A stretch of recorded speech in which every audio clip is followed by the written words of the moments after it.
ওয়ালাকাদ রাআহু বিল উফুকিল মুবিন। অর্থাৎ জিবরাইল আলাইহিস সালাতু ওয়াস সালাম ওহী নিয়ে আল্লাহর নবীর কাছে আগমন করেছে। এই জিবরাইল আলাইহিস সালাতু ওয়াস সালামকে স্বচক্ষে আল্লাহর নবী সাল্লাল্লাহু আলাইহি ওয়াসাল্লাম কয়েকবার দেখেছিলেন। এর ভিতরে একটা ছিল ওহী নাজিল যে সময় হয়েছে এর পূর্ব মুহূর্তে আল্লাহর নবী সাল্লাল্লাহু আলাইহি ওয়াসাল্লাম দেখলেন। দেখার পরে ভীষণ ভীতু সন্ত্রস্ত হয়ে গেলেন মানুষ হিসাবে। মানুষের সূরত ধারণ করে গারে হিরার ভিতরে প্রবেশ করেছে। করার পরেই আল্লাহর নবীকে ডাক দিয়ে বলে, ইকরা ইয়া মুহাম্মদ, হে মুহাম্মদ তুমি তেলাওয়াত করো। আল্লাহর নবী বললেন, মা আনা বিকারিয়িন, আমি তো পাঠ করতে পারি না, তেলাওয়াত করতে পারি না। আল্লাহর নবীর কথা শুনে জিবরাইল আল্লাহ রাসূল সাল্লাল্লাহু আলাইহি ওয়াসাল্লামকে সিনা মুবারকের সহিত ধরে এমন একটা চাপ দিল, মনে হয় বুকের পাঁজরের হাড়গুলো সব ভেঙে যায়। আল্লাহর নবীকে আবার বলে, ইকরা ইয়া মুহাম্মদ, হে মুহাম্মদ তুমি তেলাওয়াত করো, পাঠ করো। আল্লাহর নবী বলেন, পড়তে পারি না। দুইবার আবার বললেন পড়ো। দ্বিতীয়বার ধরে আবার আরেকটা চাপ দিল। আল্লাহর নবী তাও পড়তে পারে না। তৃতীয়বার যে সময় বলেছে পাঠ করো, পড়ো, ওই সময়ও আল্লাহর নবী ডাক দিয়ে বলে, আনা বিকারিন, আমি তো পড়তে পারি না। তখন আবার ধরে আরেকটা চাপ দিল। আল্লাহর নবী বলেন, ফাগতিনি জিবরিলু, আমাকে জিবরিল ধরে যেই চাপ দিল, তিনটা চাপ দেওয়ার পরে আমাকে আবার বলেছে ইকরা। যে সময় বলেছে সাথে সাথে আল্লাহর নবীর জবান দিয়ে উচ্চারণ হওয়া শুরু হয়ে গিয়েছে। সুবহানাল্লাহ। আল্লাহর নবী পাঠ করা শুরু করেছে, ইকরা বিসমি রাব্বিকাল্লাযী খালাক। এমন ভাবে সূরা আলাকের প্রথম ৫ আয়াতে কারিমা আল্লাহ তাআলা অবতীর্ণ করে দিলেন। জিবরাইল চলে গেল। আল্লাহর নবী ভীতু সন্ত্রস্ত অবস্থায় বাড়িতে চলে গেল।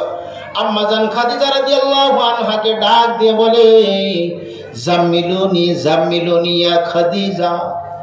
বাবু কাইফা কানা বাদুল ওয়াহি, বুখারীর শুরুতে অধ্যায়ের ভিতরে একাধিক হাদিসের ভিতরে আলোচনাগুলো এসেছে। প্রিয় উপস্থিতি, আল্লাহর নবীর কথা শুনে খাদিজা বলে, আপনার কি হয়েছে? আল্লাহর নবী ডাক দিয়ে বলে, খাদিজা রে, আমার জানের উপরে ভয় হয়। আমি মনে হয় দুনিয়ার জমিনে থাকতে পারবো না, চলে যেতে হবে। আম্মা জান খাদিজা রাদিয়াল্লাহু আনহা আল্লাহর নবীকে কয়েকটা বিষয় বলে সান্ত্বনা দিলেন। বললেন যে কাল্লা, কখনো নয়, আল্লাহ আপনাকে নিঃশেষ করবে না। ইন্নাকা লাতাসিলুর রাহমা, আপনি তো আত্মীয়তার বন্ধনগুলো বজায় রাখেন। ওয়া তাহমিলুল কাল্লা, যারা বোঝা বহন করতে পারে না, অসহায় মানুষ, এমন মানুষদেরকে আপনি বোঝাগুলো বহন করিয়ে দেন। আবার যারা অসহায় দুস্থ মানুষ রয়েছে, খাবার পায় না, তাদেরকে আপনি খাবার দেন। আপনি মেহমানের মেহমানদারি করেন। এমন ভাবে কয়েকটা বিষয় বলে সান্ত্বনা দিলেন। আল্লাহর নবীর অবস্থা এমন প্রচন্ড তীব্র, গায়ে জ্বর উঠে গেল। আল্লাহর নবী সাল্লাল্লাহু আলাইহি ওয়াসাল্লামকে কম্বল দিয়ে ঢেকে দেওয়া হলো। পরের দিন নিয়ে যাওয়া হলো ওয়ারাকা ইবনে নাফিলের কাছে। পূর্বের জামানার কিতাবের আলেম ছিল, তার কাছে নিয়ে যাওয়া হলো। আম্মা জান খাদিজা রাদিয়াল্লাহু আনহার আত্মীয় লাগতো, চাচা সম্পর্ক হইতো। তিনি ডাক দিয়ে বলেন, এ চাচা, দেখেন আপনার জামাইয়ের কি হয়েছে। মনে হয় উনি তো বলে জানটা চলে যাবে চলে যাবে। কয় কোথা থেকে এমন হয়েছে? আম্মা জান খাদিজা ডাক দিয়ে বলে, গারে হিরার ভিতরে গিয়েছিল, ধ্যানে মগ্ন ছিল দীর্ঘদিন যাবৎ। হঠাৎ করে এমন একজন ব্যক্তির সাথে দেখা। তখন ওয়ারাকা ইবনে নাফিল ডাক দিয়ে বলে যে, না না, এই আন্নামুসুল্লাযী যা, যেই দূত মুহাম্মাদের কাছে এসেছে, এই দূতটাও আসতো মুসা আলাইহিস সালামের কাছে এসেছিল। এর দ্বারা এটা সাব্যস্ত হয়ে যায়, শুনে রাখো, মুহাম্মদ সাধারণ কোনো ব্যক্তি নয়। মুহাম্মদ হলো আখির জামানার পয়গম্বর। তার উপরে ঐশী বিধান আল্লাহ তাআলা অবতীর্ণ করেছেন। সুবহানাল্লাহ। প্রিয় উপস্থিতি, কুরআনে কারীম যে সময় লাগাতার অবতীর্ণ হতে লাগলো, মানুষ তেলাওয়াত করে করে শোনাইতো, মানুষের কাছে তেলাওয়াত করে করে শোনায়। সম্মানিত উপস্থিতি, ভালো করে বুঝবেন, এই সময়টাই এমন ছিল। প্রত্যেক নবীকে আল্লাহ তাআলা ওই অনুপাতে মুজিজা দান করেছিল। তাদের জামানায় যেই বিষয়টা বেশি প্রসিদ্ধ ছিল, ওই জামানায় ওই নবীর ওই বিষয়টা মুজিজা দেওয়া হতো।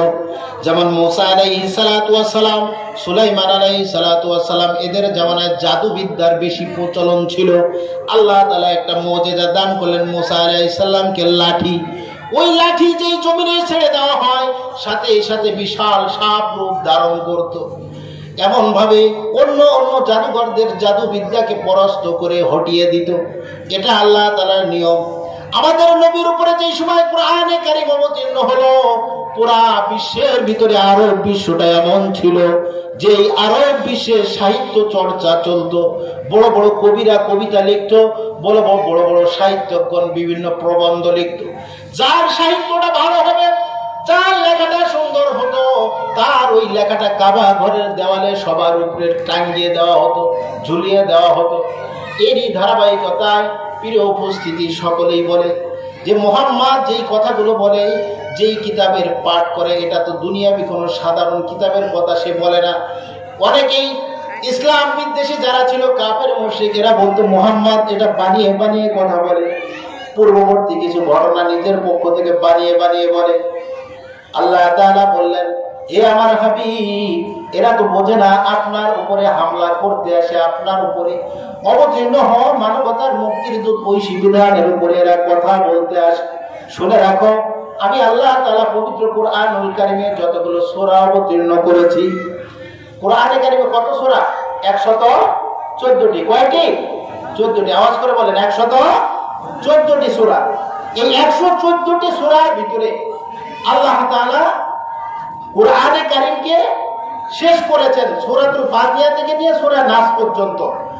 এই সূরার ভিতরে যতগুলো, কোরআনে কারীমের ভিতরে যতগুলো সূরা আল্লাহ তাআলা অবতীর্ণ করেছেন, ওই সময় আরব বিশ্বের মানুষদেরকে চ্যালেঞ্জ ছুড়ে দিয়েছিল, তোমরা যদি পারো পৃথিবীর যত মানুষ আছে সকল মানুষ মিলে, শুধু মানুষ নয়, জিন জাতি সকলেই মিলে এই কোরআনে কারীমের মতো যদি পারো একটা কোরআনে কারীম একটু গ্রন্থ রচনা করে দেখাও।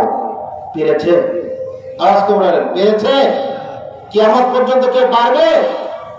আওয়াজ করে বলেন, ভয় হয়? কিয়ামত পর্যন্ত করে বাপের বেটায় কোরআনের মতো একটা কোরআন কি কেউ রচনা করতে পারবে? কখনো সম্ভব নয়। ওই সময় বড় সাহিত্যিক কবিরা যারা ছিল সকলেই অক্ষম হয়ে গিয়েছে। আল্লাহ তাআলা কোরআনে কারীমের, পবিত্র কোরআনুল কারীমের 17 নাম্বার সূরা সূরাতুল বনী ইসরাঈল 88 নাম্বার আয়াতে কারিমার ভিতরে বিবরণ দিয়েছেন। কোরআন নিয়ে একটা চ্যালেঞ্জ ছুড়ে দিয়েছেন। যে চ্যালেঞ্জটা দিয়েছেন, আল্লাহ তাআলা বলেন, কুল্লাইল ইসতামাতিল ইনসু ওয়াল জিন্নু আলা আইয়াতু বিমিসলি হাযাল কুরআন। হে পৃথিবীর জগৎবাসী, তোমরা যারা রয়েছো, তোমাদের মানে সকল মানুষ, জিন জাতি সকলে মিলে যদি পারো, তাহলে এই কোরআনের মতো একটা কোরআন তোমরা রচনা করে দেখাও। সম্মানিত উপস্থিতি, আল্লাহ তাআলা এর পরেই নিজেই উত্তর দিয়ে দিয়েছেন, লা ইয়াতুনা বিমিসলিহি। তারা এই কোরআনে কারীমের মতো একটা কোরআনকে রচনা করতে কি হয় নাই? সক্ষম হয় নাই। পবিত্র কোরআনুল কারীমে আল্লাহ তাআলা 3 বার চ্যালেঞ্জ দিয়েছেন। 3 বার চ্যালেঞ্জ দিয়েছেন কোরআনে কারীম নিয়ে।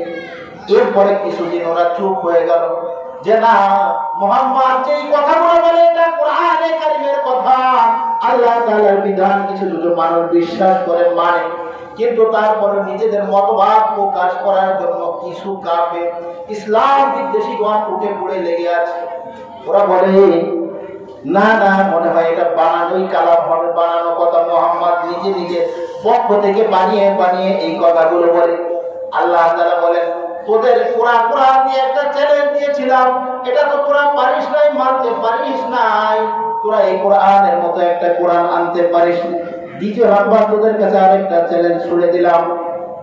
পবিত্র কোরআনুল কারীমের মধ্যে আমি আল্লাহ তাআলা ছোট বড় 114টি সূরা অবতীর্ণ করেছি।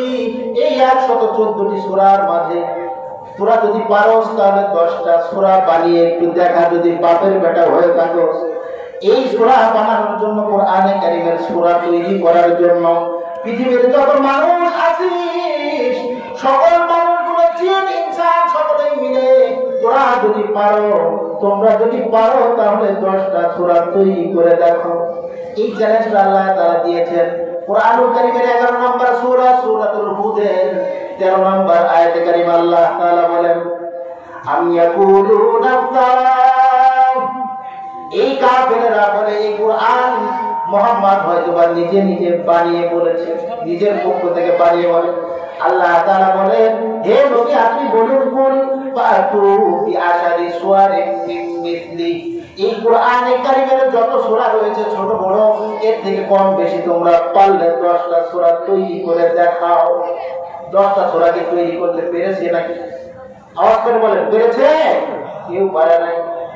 সম্মানিত উপস্থিতি, কিছুদিন গেল আবার এমন একটা সময় আবার ওরা আওয়াজ করে মুহাম্মদ যে কথাগুলো বলে এটা নিজের পক্ষ থেকে বানিয়ে বানিয়ে বলে।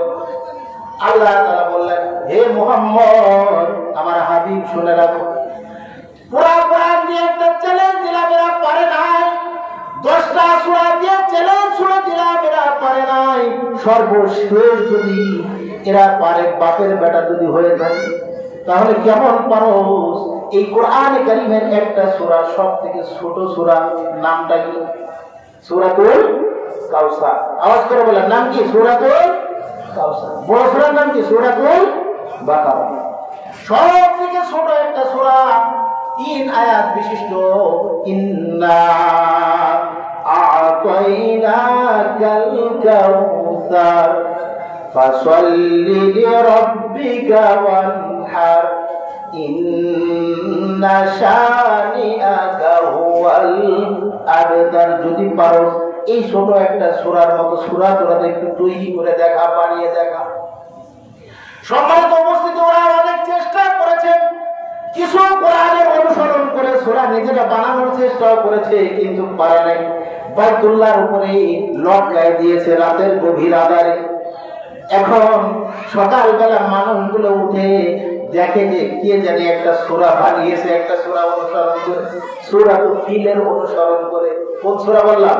সূরাতুল ফিল।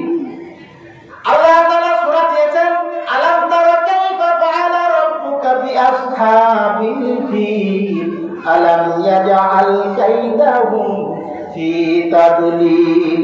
এই সূরার ভিতরে আল্লাহ তাআলা আব্রাহাম বাদশার ঘটনা বিবরণ দিয়েছেন।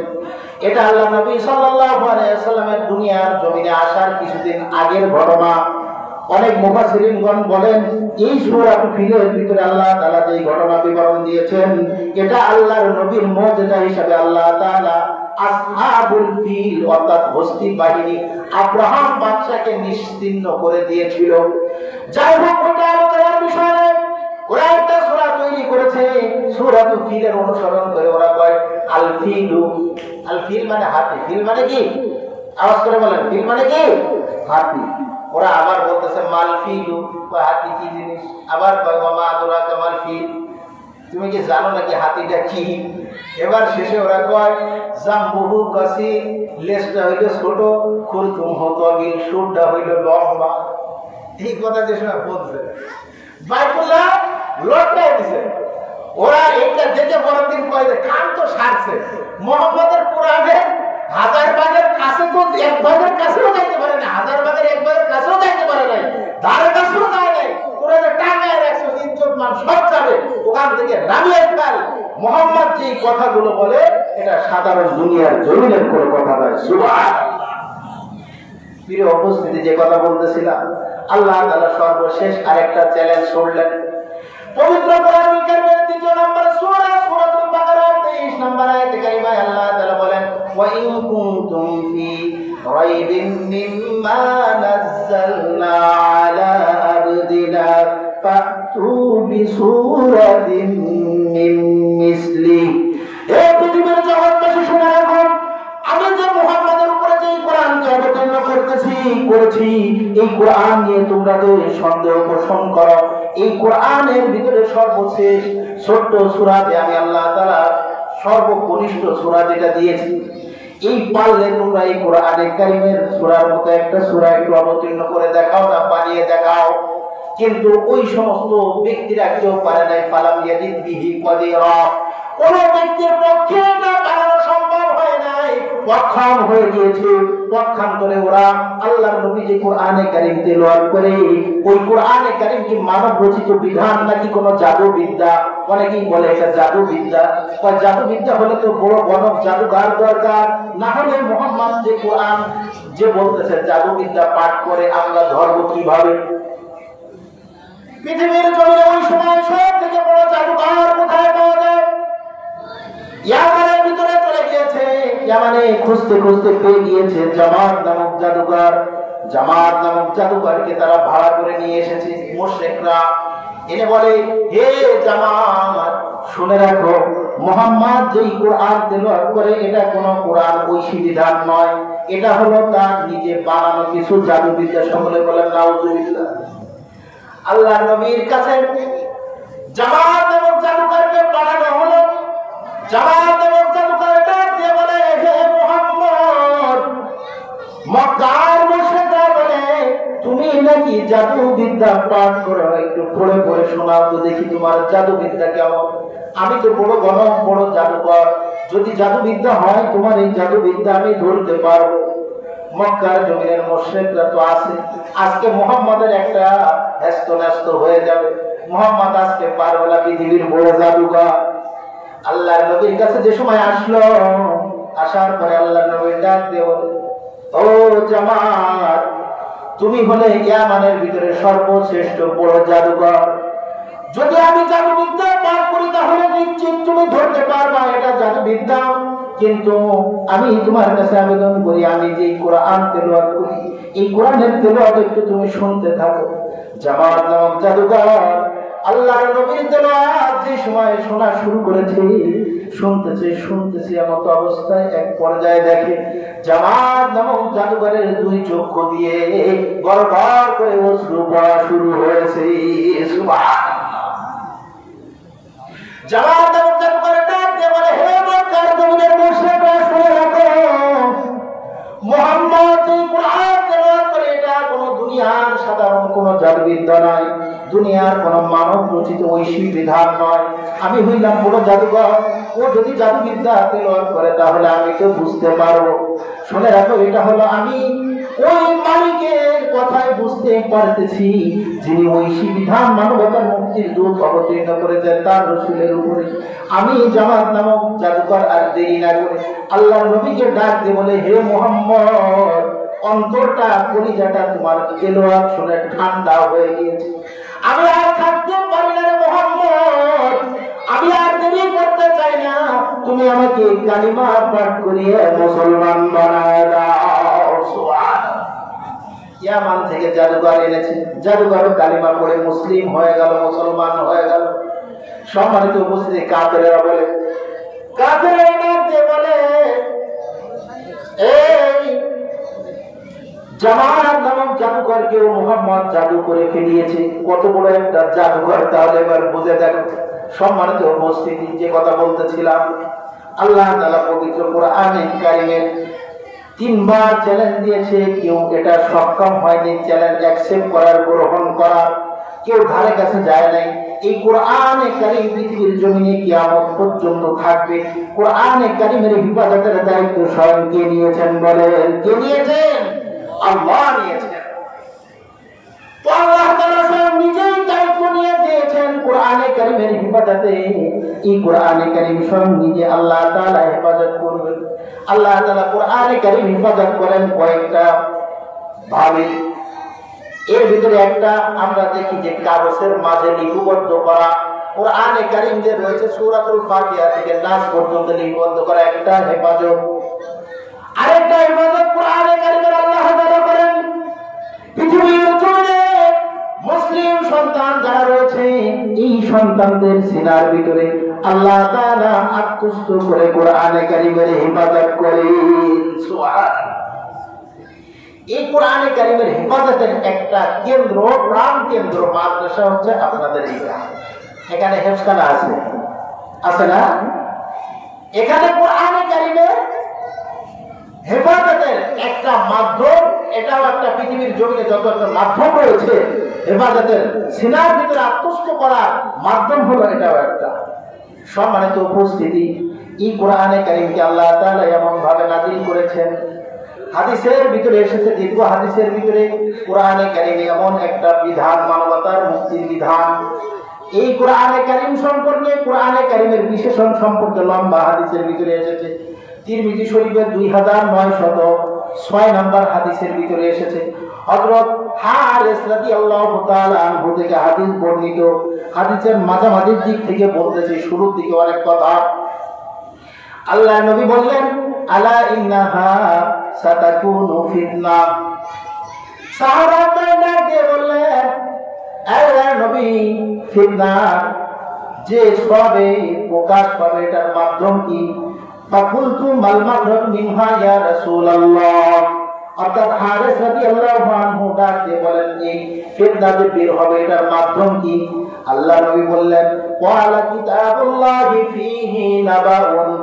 এই কিতাবুল্লাহ যার ভিতরে পূর্ববর্তী সমস্ত বিষয়গুলো আল্লাহ তাআলা এনে দিয়েছেন, সংবাদগুলো এর ভিতরে ঢুকিয়ে দিয়েছেন।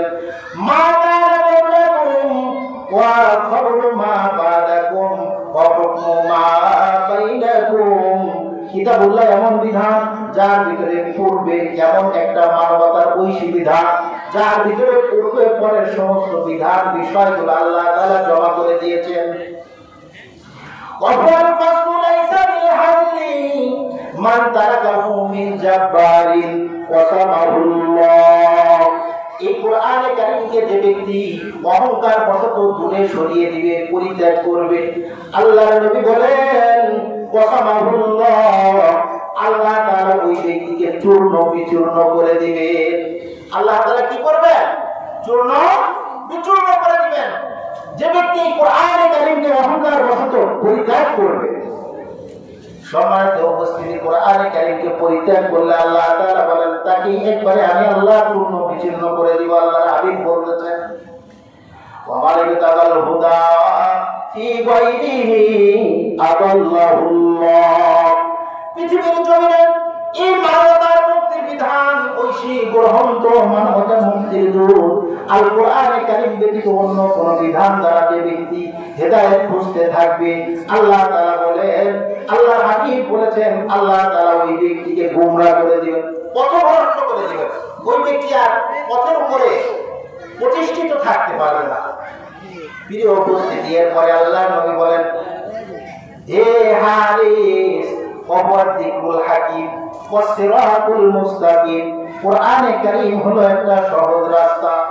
ওয়াল্লাযী লা তাযিগু বিহিল আহওয়া। এই কোরআনে কারীম কেমন একটা সিরাতে মুস্তাকিম, যার ভিতরে কোনো বক্রতা নাই, বাঁকা নাই। যে ব্যক্তি মানবে সোজা রাস্তা, আল্লাহ তাআলা তাকে দেখাবে কোরআনে কারীম দ্বারা। এই কোরআনে কারীম এরপরে আরো বিশেষণ বলেন যে, শুনে রাখুন, ওয়ালা ইয়াসমাউল উলামা, পৃথিবীর জমিনে যারা আলেম উলামা রয়েছে, এই কোরআনে কারীমের দ্বারা তারা পরিতৃপ্ত হবে না। পরিতৃপ্ত হবে না বলতে কি কথা?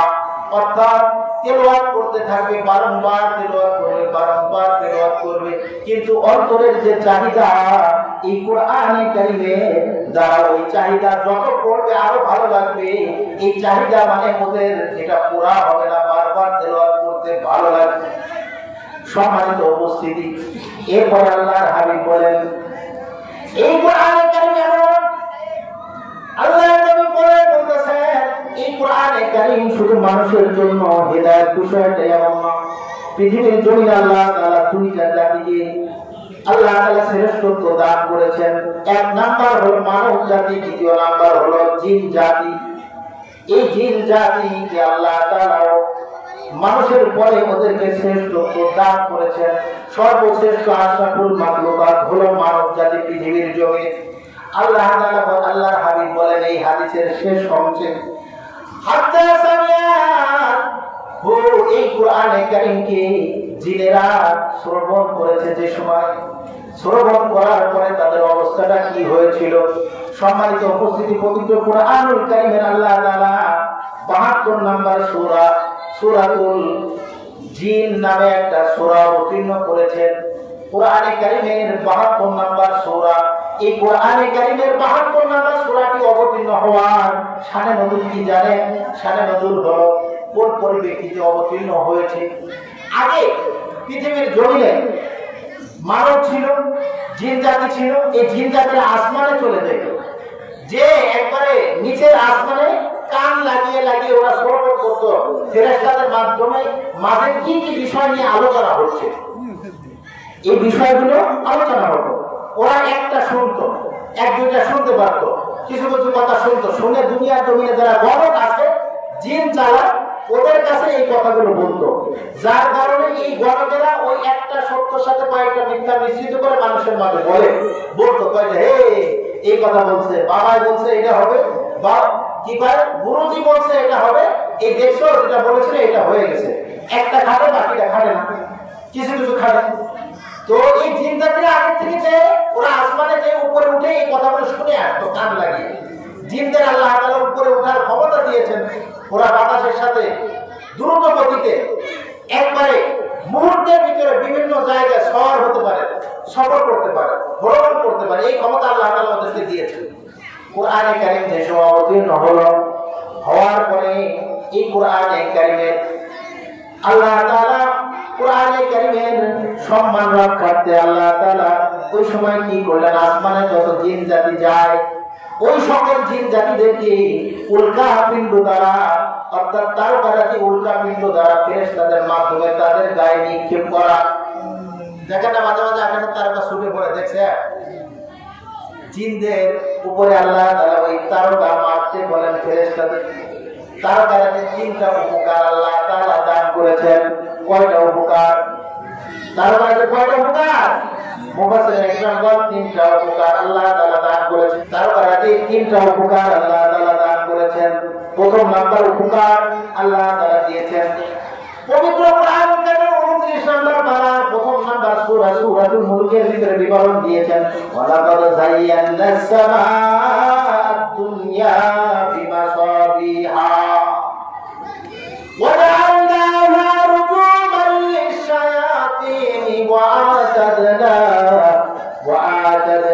লাহুম আযাবাস সাঈর। প্রথম নাম্বার যেটা ফায়দা সেটা হলো আল্লাহ তাআলা আসমানকে সুন্দর করে সাজিয়েছেন। আল্লাহ তাআলা বলেন, ওয়ালাকাদ যায়্যানাস সামাআদ দুনিয়া, আমি আল্লাহ তাআলা দুনিয়ার আসমানকে তারকারাজি দ্বারা সুন্দর করে সুশোভিত করেছি। দেখেন না দুনিয়ার জমিনে ঘরটা আলোকিত করার জন্য, সুন্দর করার জন্য কি করা হয়? ঝাড়বাতির ব্যবস্থা করা হয়, দেখতে সুন্দর লাগে। আবার ম্যাজিক বাতি লাগানো হয়, লাল নীল সাদা বেগুনি জলের, দেখতেও সুন্দর লাগে। আল্লাহ তাআলা এই তারকারাজি দ্বারা আসমানকে সুশোভিত করেছেন, দুনিয়ার আসমান। এই আয়াতে কারিমায় দ্বিতীয় আরেকটা ফায়দার কথা আল্লাহ বলেছেন। আরেকটা ফায়দা হলো এই তারকারাজি দ্বারা ওয়ালা তারজুমান লিশ-শায়াতিন, শয়তানদেরকে আগুনের উল্কা পিণ্ড দ্বারা, তারকা দ্বারা তাদেরকে পাথরের মতো নিক্ষেপ করা হয়। যেই শয়তানের গায়ে লাগে শয়তানের শরীরটা পুড়ে যায় এই তারকার আগুনের কারণে। 2টা ফায়দা। তৃতীয় নাম্বার আরেকটা ফায়দা হলো এই তারকারাজি দ্বারা আল্লাহ তাআলা দুনিয়ার জমিনে পথ খারাপ প্রতীক যারা রয়েছে, মানব যারা রয়েছে, এখন তোলা চলার বিভিন্ন ব্যবস্থা রয়েছে, বিভিন্ন কম্পাস বের হয়েছে। আগের জামানায় তো এটা ছিল না। নাবিকেরা পর্যন্ত তারকা অবলম্বন করে তারা পথ চলতে পারে। পথ যদি হারিয়ে যায় তারকা ধরে ধরে তারা পথ চলতে পারে। আল্লাহ তাআলা 3টা ফায়দা দিয়েছেন। সম্মানিত উপস্থিতি, যে কথা বলতেছিলাম, ওই যে আসমানের কিনারায় কিনারায় চলে যায় খবরগুলো আনার জন্য, যাওয়ার পরে দেখে যে যার তারকারাজি যারা তাদের উপরে নিক্ষেপ করা হয়। ওরা বলে কি হলো, এখন কেন আমরা আসমানে উঠতে পারি না? তাফসীরের ভিতরে এসেছে 9 জনের একটা দিনের জামাত পুরা দুনিয়ার জমিনে বিচারণ করতেছে। 9 জনের একটা জামাত দুনিয়ার জমিনে বিচারণ করতেছে। করার পরে আল্লাহর নবী সাল্লাল্লাহু আলাইহি সাল্লাম ওই সময় ফজরের টাইমে সাহাবাদের কিছু সাহাবী নিয়ে এক জায়গায় গিয়েছিলেন। এসে মরুভূমি ময়দানে ফজরের নামাজ আদায় করতেছিল। এমন অবস্থায় জিনদের একটা জামাত এই কোরআনে কারীম যে সময় তেলাওয়াত শুনলো, শোনার পরে তারা বলল, কুল উহিয়া ইলাইয়া আন্নামা মুস্তাবানা ফারুম মিনাল জিন্নি ফাকালু ইন্না সামি'না কুরআনান আজাবা। জিনেরা কে বলে আল্লাহ নবীর কাছে ওহী অবতীর্ণ করা হলো, হে নবী কুলু ইলাইয়া নামা হুসতামা নাফারুম মিনাল জিন্নি, জিনদের একটা জামাত, একটা দল আপনার এই কোরআনে কারীমের নামাজের ভিতরে তেলাওয়াতকে তারা শুনেছে। শোনার পরে ওরা কি করেছে জানেননি? ওরা আপনি নবীর উপরে এই কোরআনে কারীমের উপরে ঈমান আনয়ন করেছে। সুবহানাল্লাহ।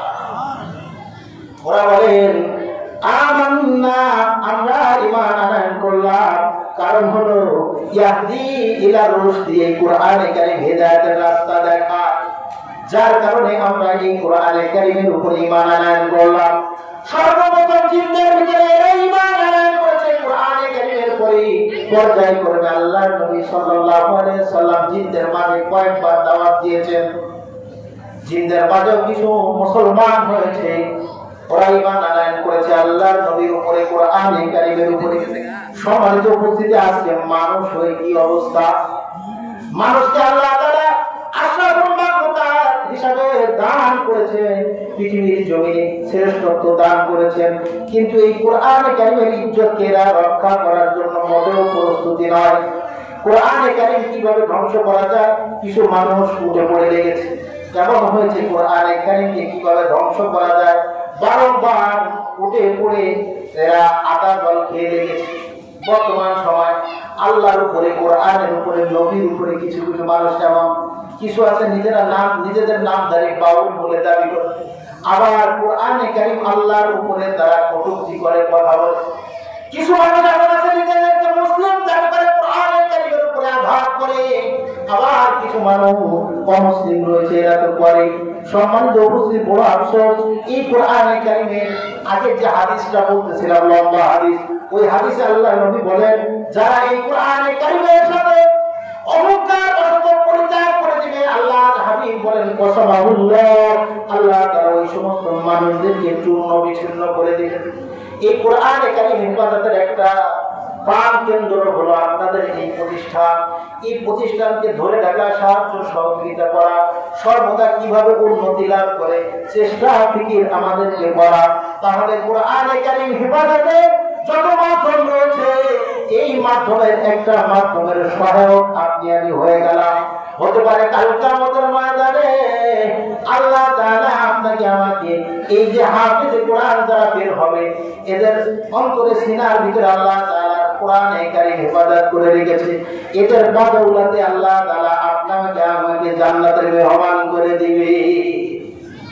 সম্মানিত উপস্থিতি, বোঝার বিষয় যে কথা বলতেছিলাম, এই কোরআনে কারীমকে রক্ষা করার জন্য সাহাবারা এমন মেহনত করেছে, নিজের জানকে বাজি রেখে তারা ময়দানে ঝাঁপিয়ে পড়েছে, একবারও পরোয়া করেনি। নিজের জানে কি হবে এটা পরোয়া করে নাই, সর্বদা তারা ঝাঁপিয়ে পড়েছে। আল্লাহর নবী বলেছেন, এখন এই ময়দানে ঝাঁপিয়ে পড়তে হবে, কাফের মুশরিকদের বিরুদ্ধে যুদ্ধ করতে হবে। সম্মানিত উপস্থিতির সাথে সাথে ঝাঁপিয়ে পড়েছে। লাব্বাইকা ইয়া রাসূলুল্লাহ বলে সামনের দিকে অগ্রসর হয়েছে, এক কদমও পিছপা হয় না। সর্বপ্রথম সশস্ত্র যুদ্ধ যেটা হয়েছিল সেটা হলো বদরের যুদ্ধ। এই বদরের যুদ্ধ হয়েছিল সশস্ত্র যুদ্ধ। ইসলামের ভিতরে এর আগেও এক দুইটা যুদ্ধ হয়েছে। সম্মানিত উপস্থিতি, এই ধারাবাহিক একটা ছোট্ট একটা ঘটনা বলে আলোচনার ইতি টানবো। আল্লাহর নবীর সাহাবী এরা এমন ছিল, নিজেদের জান চলে যাবে, কোরআনে কারীমকে পৃথিবীর জমিন থেকে তারা উৎখাত করবে, অথবা কোরআনে কারীমের উপরে কথা বলবে, আল্লাহ আল্লাহ রাসূলের উপরে কথা বলবে, নিজেদের শরীরে বিন্দুমাত্র রক্ত থাকতে এরা ছাড় দিত না। একটা যুদ্ধের কথা বলে, মুতার যুদ্ধ। এই মুতার যুদ্ধটা অংশ সংঘটিত হয়েছিল ৮ম হিজরিতে। কত হিজরিতে? কত হিজরিতে? ৮ম হিজরিতে। মানে আল্লাহ নবী সাল্লাল্লাহু আলাইহি ওয়াসাল্লাম মক্কা থেকে যে সময় মদিনায় হিজরত করে গিয়েছেন, যে দিন, ওই দিন থেকে হিজরি সন গণনা করা শুরু। তো মদিনাতে যাওয়া ঠিক করে 7 বছর শেষ, ৮ম বছরে ৮ম হিজরিতে মুতার যুদ্ধটা সংঘটিত হয়েছিল। ভালো করে বুঝেন, আল্লাহ রাস্তায় জিহাদ করা মুখে বলা যায় অনেক সহজ, শহীদ হওয়া বলা যায় অনেক সহজ, কিন্তু বাবা অনেক কষ্টের কাজ। অনেক বিষয় নিজের অন্তরে চাপা দিয়ে রেখে নিজের জানকে উৎসর্গ করে দিতে হয়। আমরা দুনিয়ার জমিনে কেউ যদি জানি ওইখানে গেলে সাপে দংশন করবে বা আমাকে মেরে ফেলা হবে, ওইখানে আমরা কেউ যাওয়া চাই না। যদি বলা হয় ওই পথে যায় না, শত্রু আছে তোমাকে হত্যা করে ফেলবে, মানুষ ওই দিকে যায় না। কিন্তু সাহাবায়ে নিজেরা জানতো নিজের জানটা চলে যাবে, তারপরেও তারা পিছপা হইতো না। কোন জন্য? আল্লাহর বাণীকে, আল্লাহর বিধানকে, আল্লাহর দ্বীনকে আল্লাহর জমিনে সমুন্নত করার জন্য, কোরআন সুন্নাহর বাণীকে পৃথিবীর জমিনে বাস্তবায়ন করার জন্য। আমরা জানি বিদায়ের সময় ১৬ লক্ষ সাহাবা ছিল। মদিনাতে মাত্র ১০,০০০ সাহাবীর কবর পাওয়া যায়, আর বাকিগুলো পাওয়া যায় না। কোথায় গিয়েছে? আল্লাহর দ্বীনকে পৃথিবীর জমিনে বাস্তবায়ন করার জন্য বিভিন্ন ভাবে যারা পৃথিবীর জমিনে ছড়িয়ে পড়েছে। এটা কি জানেন? আল্লাহর নবীর সাহাবী কিছু সাহাবীরা আমাদের বাংলাদেশের ভিতরে তাদের আগমন হয়েছিল, নদী পথে এসেছিল সফর করে। মুস্তাদরাক হাকিমের ভিতরে হাদিস এসেছে।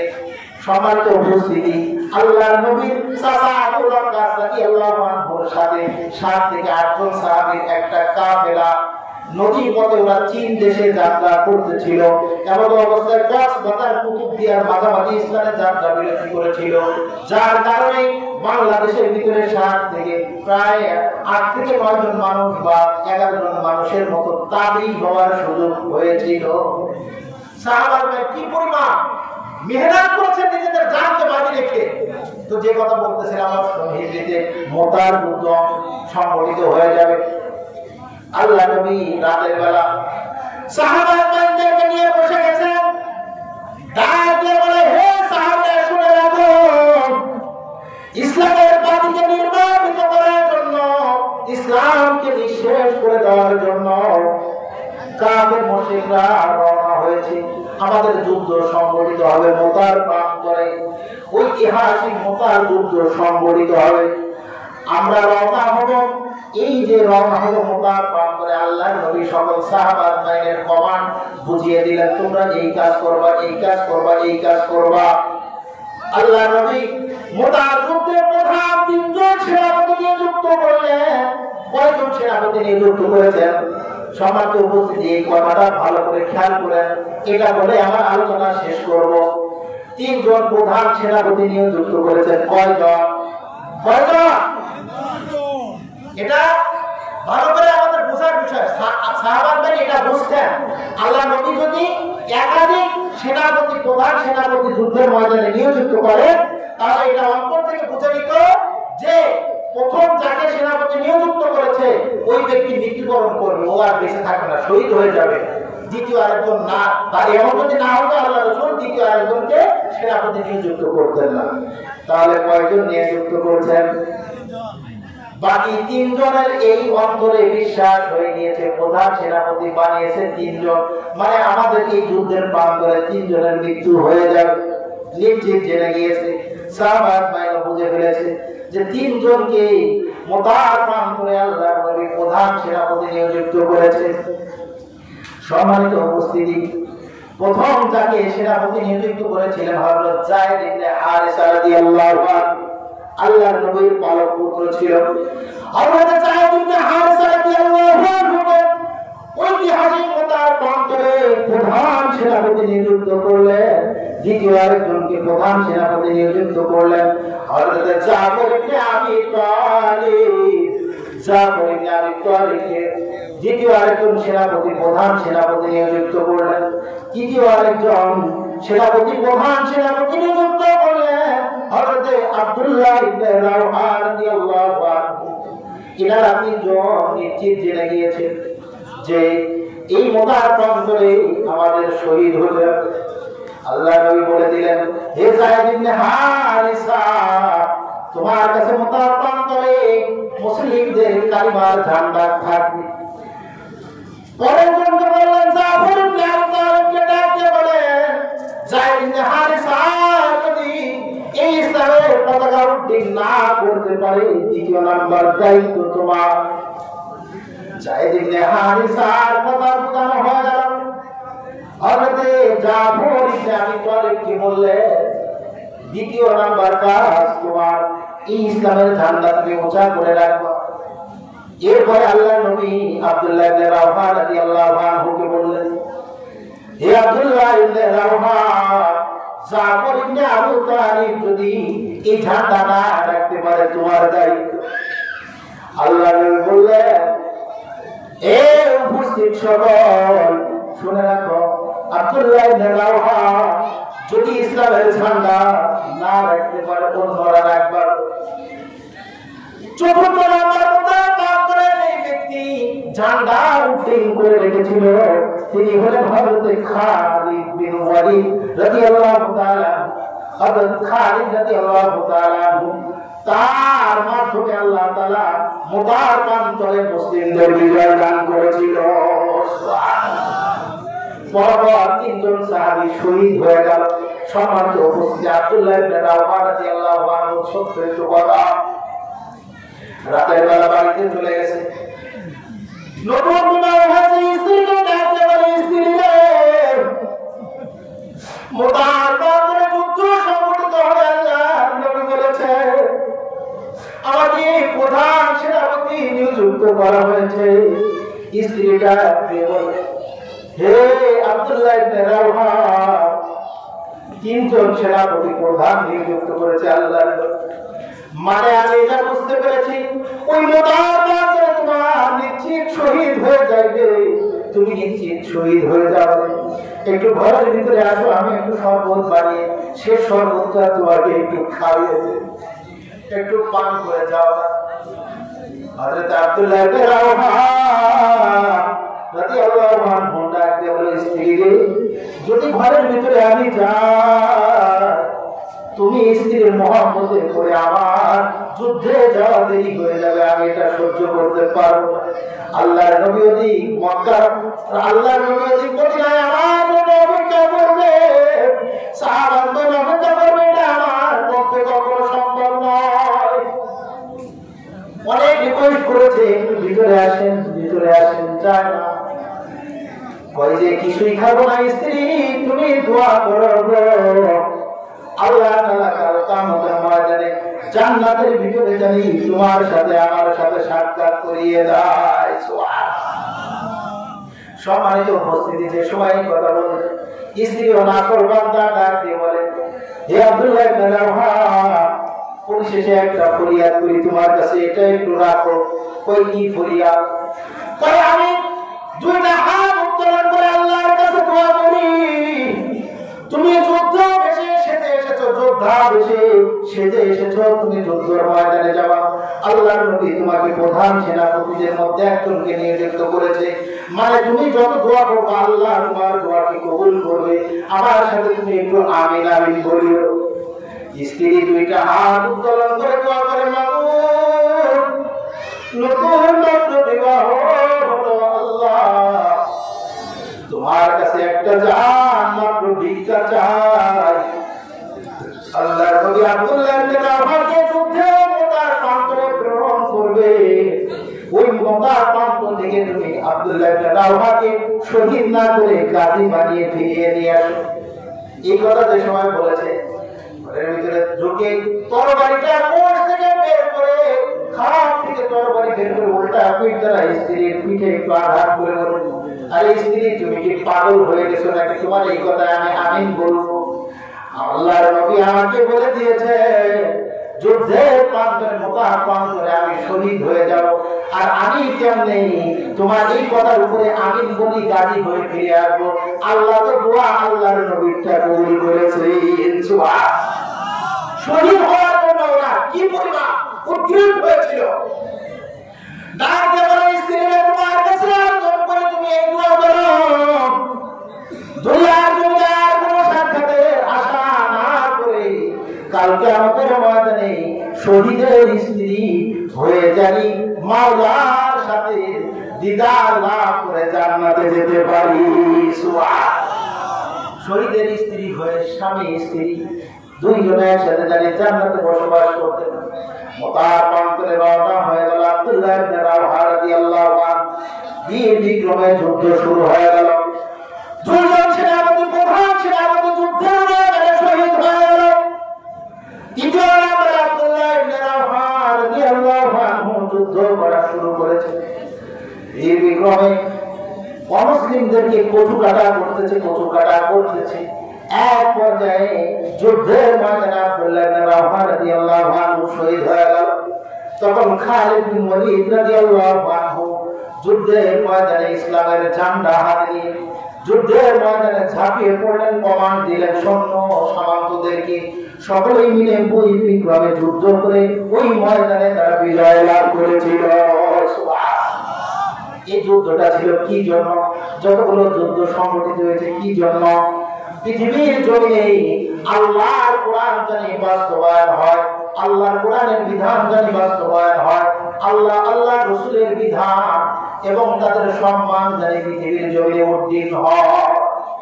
পৃথিবীর জমিনে যত মানুষ রয়েছে এর ভিতরে সব থেকে শ্রেষ্ঠ মানুষ যারা জানেন, সব থেকে শ্রেষ্ঠ গ্রন্থ হলো আল কোরআন।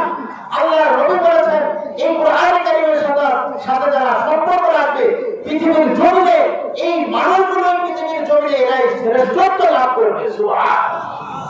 দুনিয়ার জমিনে আখিরাতে এরাই শ্রেষ্ঠ। আল্লাহর নবী বলেন খায়রুকুম মান তাআল্লামাল কুরআন ওয়া আল্লামা। পৃথিবীর জমিনে শ্রেষ্ঠ মানুষ হলো ওরা যারা তোমাদের মাঝে কোরআন কারীম নিজে শিক্ষা করে, শিক্ষা দান করে। আমার আলোচনার সারসংক্ষেপ হলো, প্রিয় উপস্থিতি, ওই যে আয়াতে কারিমা তেলাওয়াত করেছিলাম সূরাতুর রাআদ থেকে, এই যে সূরাতুর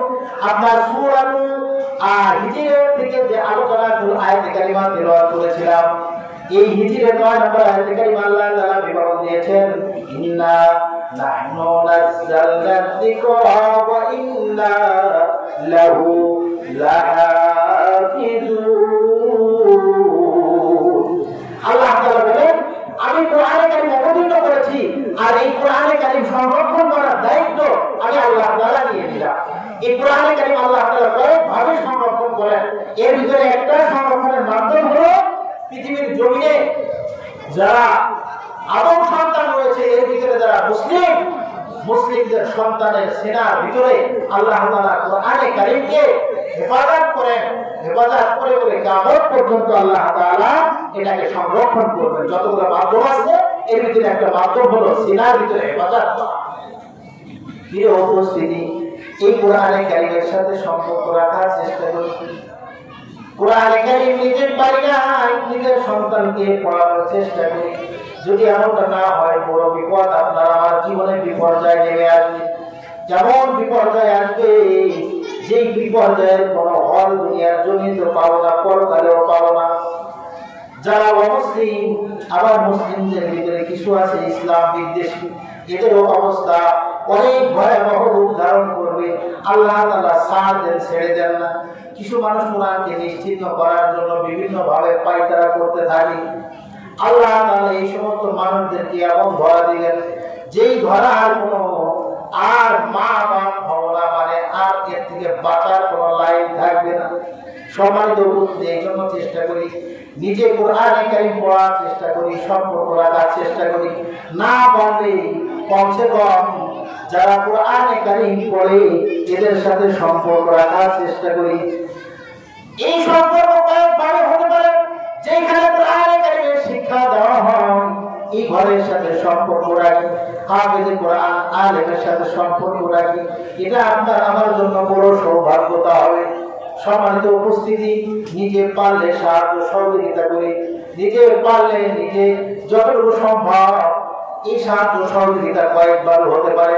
একটা হলো আর্থিক সহযোগিতা হতে পারে, আরেকটা হলো বুদ্ধি সহযোগিতা, বুদ্ধি বিবেক দিয়ে, আরেকটা হলো শ্রম দিয়ে সাহায্য সহযোগিতা। বিভিন্ন ভাবে যে সাহায্য সহযোগিতা গুলো রয়েছে এইগুলো করার চেষ্টা করি। হাদিসের মানটা যদিও দুর্বল, কিন্তু আল্লাহ নবী বলেছেন,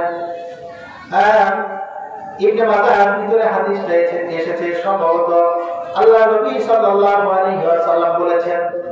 সম্মানিত উপস্থিত, পবিত্র কোরআনুল কারীমের আল্লাহ তাআলা 30 নম্বর পারার শুরুর একটা সূরা দান করেছেন।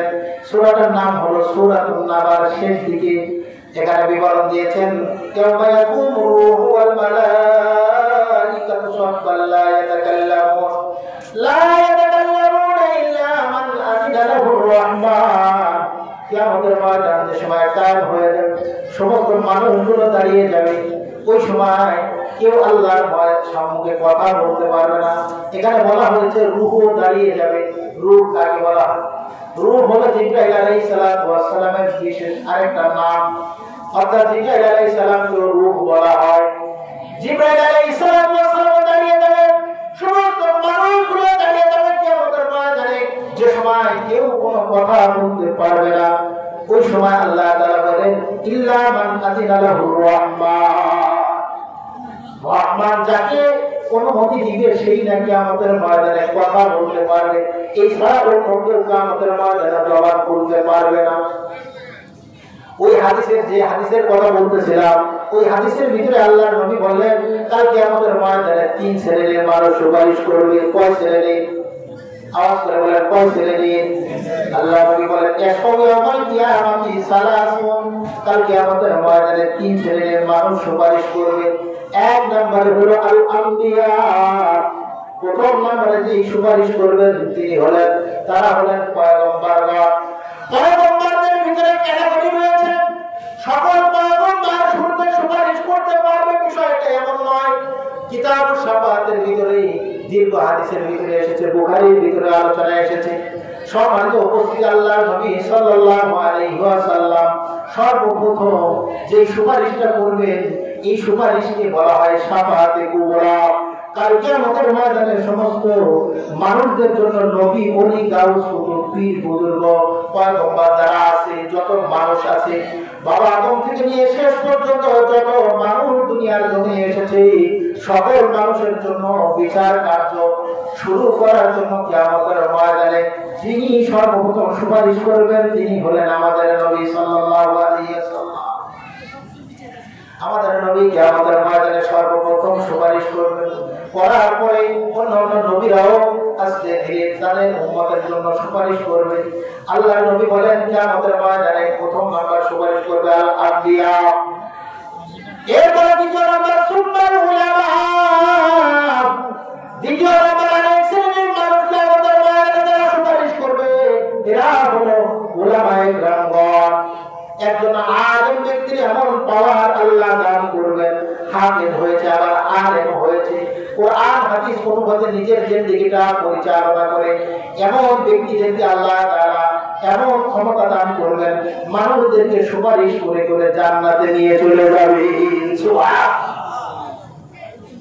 সম্মানিত উপস্থিতি এই হাদিসের ভিতরে আবার বলা হয়েছে তৃতীয় নাম্বার যে ব্যক্তিরা সুপারিশ করবে সুম্মা শুহাদা তৃতীয় নাম্বার যে সুপারিশ করবে তিনি হলেন শহীদগণ তারা হলো শহীদগণ কিয়ামতের ময়দানে সুপারিশ করবে এখানে একটা বোঝার বিষয় ভালো করে বোঝার বিষয় হাদিসের ভিতরে সর্বপ্রথম বলেছেন আম্বিয়াগণ সুপারিশ করবে দ্বিতীয় নাম্বার উলামায়ে কেরাম তৃতীয় নাম্বার শহীদগণ কত আগে শহীদ হয়েছে জীবন ত্যাগ করে বিলীন করে দিয়েছে নিজের তাজা রক্ত আল্লাহর জমিনে ঢেলে দিয়েছে খুশি খুশি জানকে বিলীন করে দিয়েছে এই সমস্ত মানুষেরা সুপারিশ করবে কিন্তু তাদের আগে আল্লাহ তাআলা ফজিলত দান করেছে উলামায়ে কেরামে কারণ কি জানেন উলামায়ে কেরামের আল্লাহ তাআলা এমন একটা জিম্মাদারি দায়িত্ব দিয়েছেন যেটা আল্লাহ নবী সাল্লাল্লাহু আলাইহি ওয়াসাল্লাম দুনিয়ার জমি থেকে চলে যাওয়ার পরে এই উলামায়ে কেরামদেরকে নবীদের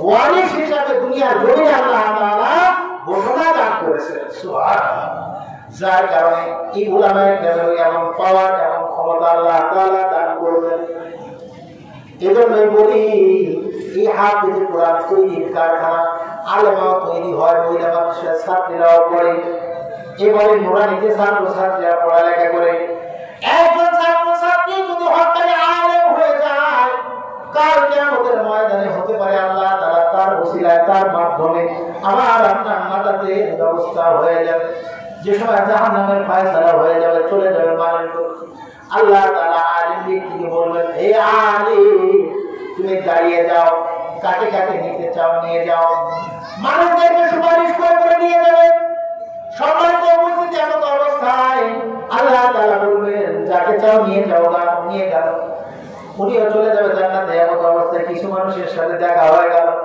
হুজুর গো কিছুই তো করতে পারি নাই, রোদ্রে হেঁটে যাইতেছিলাম, ছাতাটা ধরেছিলেন, আমি ছাতা ধরেছিলাম, আপনার কাছে ছাতা ছিল না। এই যে ছাতা ধরেছিলাম রোদ্র থেকে আমি আপনাকে রক্ষা করেছিলাম, দুনিয়ার জন্য আমার মাধ্যমে আল্লাহ রক্ষা করিয়েছিল আমার ওই ছাতা দিয়ে। আজকে কিয়ামতের ময়দানে কঠিন তাপ, এই ময়দানে জাহান্নামের আযাব তো আমার পক্ষে সহ্য করা সম্ভব নয়, আমার জন্য একটু সুপারিশ করে দিয়ে যান না। আলেম ব্যক্তি আমার দাঁড়িয়ে যাবে আল্লাহর কাছে, বলবে যে আল্লাহ এই ব্যক্তিও জান্নাতে যাইতে চায়, আমি এর জন্য সুপারিশ করি। এমন ভাবে সামান্য একটা বোঝার জন্য ছোট্ট একটা উদাহরণ দিলাম। দুনিয়ার জমিনে অনেক মানুষ যাদের মুখ চেনা পরিচয় আছে, সাহায্য সহযোগিতা করেছে, এরা কাল কিয়ামতের ময়দানে বলবে আমার জন্য একটু সুপারিশ করেন গো। আলেম ব্যক্তি আল্লাহর কাছে দাঁড়িয়ে সুপারিশ করতে থাকবে। আর যারা সাহায্য সহযোগিতা করে, অনেকে লজিং রাখে, নিজের বাড়িতে যে খাবার খায় একটা অংশ হাফেজে কোরআনকে খাওয়ায়, মাদ্রাসা মেয়েদেরকে খাওয়ায়, না পারলে টাকা পয়সা দিয়ে সাহায্য সহযোগিতা করে। আশা করা যায় কাল কিয়ামতের ময়দানে এরা জান্নাতে গেলে আমাদেরকে একটু হইল এরা সুপারিশ করার চেষ্টা করবে, এমনকি সুপারিশ করে জান্নাতে নিয়ে যাওয়ার চেষ্টা করবে। সম্মানিত উপস্থিতি, যে কথাগুলো বলা হলো, আল্লাহ তাআলা আমাদের সকলকে সহি বিষয়গুলো বোঝার তৌফিক দান করে, সকলে বলি আমিন। সর্বদা এটা চেষ্টা করি আমরা যেই নবীর উম্মত, এই নবীর উপরে সর্বশ্রেষ্ঠ মানবতার মুক্তির দূত, ঐশী বিধান মানবতার মুক্তির দূত আল কোরআনকে অবতীর্ণ করা হয়েছে। এ যেন কোনো কিতাব নয়, এই কোরআনে কারীম যে আল্লাহ তাআলা কোরআনে কারীমের ভিতরে 3 বার চ্যালেঞ্জ ঘোষণা করেছে, আলোচনা সারমর্ম করতেছি। প্রথম নম্বরে পুরো কোরআনে কারীম দিয়ে আল্লাহ তাআলা একটা চ্যালেঞ্জ দিয়েছে। দ্বিতীয় নম্বরে আরেকটা চ্যালেঞ্জ দিয়েছিল 10টা সূরা পারলে নিয়ে আসো, পারে নাই। সর্বশেষ আরেকটা চ্যালেঞ্জ দিয়েছে, পারলে ছোট্ট একটা সূরা তৈরি করে দেখাও, ওরা পারে নাই। সম্মানিত উপস্থিতি, এই কোরআনে কারীমের বিশেষণ সম্পর্কে আপনাদের তিরমিজি শরীফের 2906 নম্বর হাদিস, লম্বা হাদিস, ওর আলোচনা, ওই হাদিসের মাঝামাঝি দিক দিয়ে হাদিস পাঠ করে তর্জমা আপনাদেরকে শুনিয়েছি। ওখানে আল্লাহ নবী সাল্লাল্লাহু আলাইহি ওয়াসাল্লাম বিবরণ দিয়েছেন যে কোরআনে কারীম এমন কোরআন, যে ব্যক্তি এই কোরআনে কারীমকে অহংকার বশত পরিত্যাগ করবে, আল্লাহ তাআলা তাকে কসমাহুল্লাহ একবারে চূর্ণ বিচূর্ণ করে দিবে। কোরআনে কারীম যে ব্যক্তি সামনে রাখবে, ওই অনুপাতে চলবে, আল্লাহ তাআলা ওই ব্যক্তিকে সঠিক রাস্তা দেখাইবে। সুবহানাল্লাহ। এরপরে এই হাদিসের শেষ অংশে বলা হয়েছে আল্লাহ তাআলা এই কোরআনে কারীম এর তেলাওয়াতের মাধ্যমে, শ্রবণের মাধ্যমে জিন জাতি এদেরও ঈমান আনার সৌভাগ্যতা দান করেছেন। সম্মানিত উপস্থিতি, এই কোরআনে কারীম সকল মানুষের জন্য, মানব জানব সকলের জন্য আল্লাহ তাআলা হিদায়াতের মাধ্যম বানিয়েছেন। আল্লাহ তাআলা আমাদের সকলকে কোরআনে কারীম অনুপাতে নিজেদের জিন্দেগি পরিচালনা করার তৌফিক দান করে, সকলে বলি আমিন। আর এই কোরআনে কারীমের মাদ্রাসার সাথে সম্পর্ক রেখে আল্লাহ তাআলা আপনার আমার দুনিয়ার জিন্দেগি পার করার তৌফিক দান করে, আবারও বলি আমিন। আসসালামু আলাইকুম ওয়া রাহমাতুল্লাহ।